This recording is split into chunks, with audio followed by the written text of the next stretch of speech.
नमस्कार दोस्तों, मेरे चैनल मनोज पांडे मॉन्क में आपका हार्दिक स्वागत है। साथियों, आज हम कार्य करेंगे यूडाइस पोर्टल में किसी भी छात्र की अगर अपार आईडी जनरेट नहीं हुई है तो उसे किस प्रकार से ऑनलाइन या ऑफलाइन जनरेट करेंगे।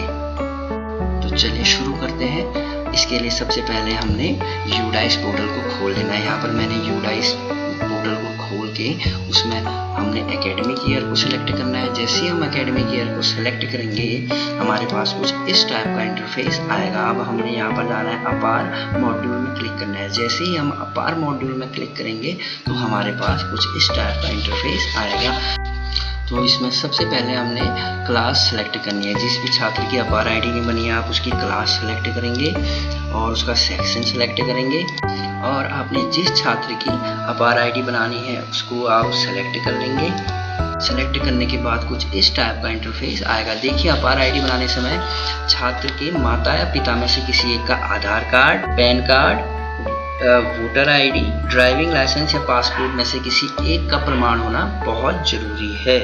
तो चलिए साथियों शुरू करते हैं अपार आईडी जनरेट करना। इसके लिए हमारे पास छात्र के माता या पिता में से जिसका भी Aadhaar card, PAN card, voter ID, passport या ड्राइविंग लाइसेंस है, हमें उसका यहाँ पर नाम लिख देना है।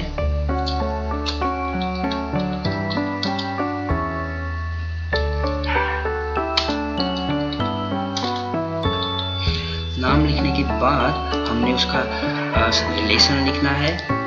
रिलेशन के बाद जो हमारे पास डॉक्यूमेंट उपलब्ध है, यदि आधार कार्ड है तो आधार कार्ड, पैन कार्ड है तो पैन कार्ड, वोटर आईडी है तो वोटर आईडी, ड्राइविंग लाइसेंस है तो ड्राइविंग लाइसेंस, पासपोर्ट है तो पासपोर्ट, इनमें से किसी एक को सेलेक्ट कर लेना है और उसके बाद उसकी डिटेल्स फिल करनी है। तो आइडेंटिटी प्रूफ फिल करने के बाद जो अगला ऑप्शन है वह प्लेस ऑफ फिजिकल कंसेंट। यहाँ पर आप अपने जहाँ पर भी मिले हैं वो भर दें और उसके बाद फिजिकल कंसेंट की डेट भर दें, जिस तारीख को आपको वो मिले। इसके बाद सबमिट पे क्लिक कर दें। सबमिट पे क्लिक करने के बाद हमारे पास कुछ इस टाइप का इंटरफेस प्राप्त होगा।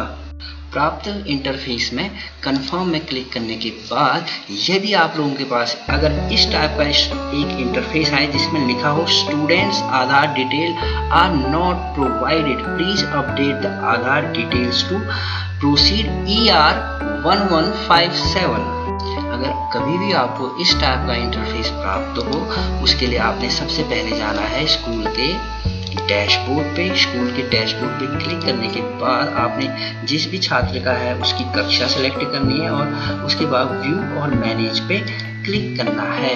तो व्यू और मैनेज में क्लिक करने के बाद हमारे पास कुछ इस टाइप का इंटरफेस प्राप्त होगा। इसमें हमें सबसे पहले GP पे सिलेक्ट करना है।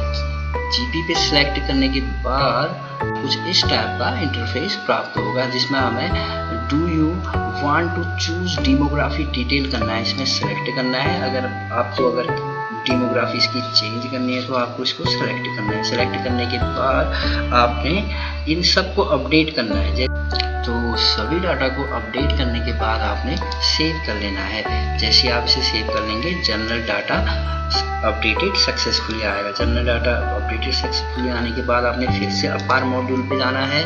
अपार मॉड्यूल पे जाके आपने फिर से क्लास सेलेक्ट करनी है और उसका सेक्शन सेलेक्ट करना है और उसके बाद हमें उस छात्र को देखना है जिसकी अभी हमने GP अपडेट की थी। GP अपडेट करने वाले छात्र के बाद हमें फिर से जनरेट पे जाना है। जैसे ही हम जनरेट पे क्लिक करेंगे तो हमारे पास कुछ इस टाइप का इंटरफेस आएगा। साथियों, ये वही इंटरफेस है जो सबसे पहले मैंने किया था।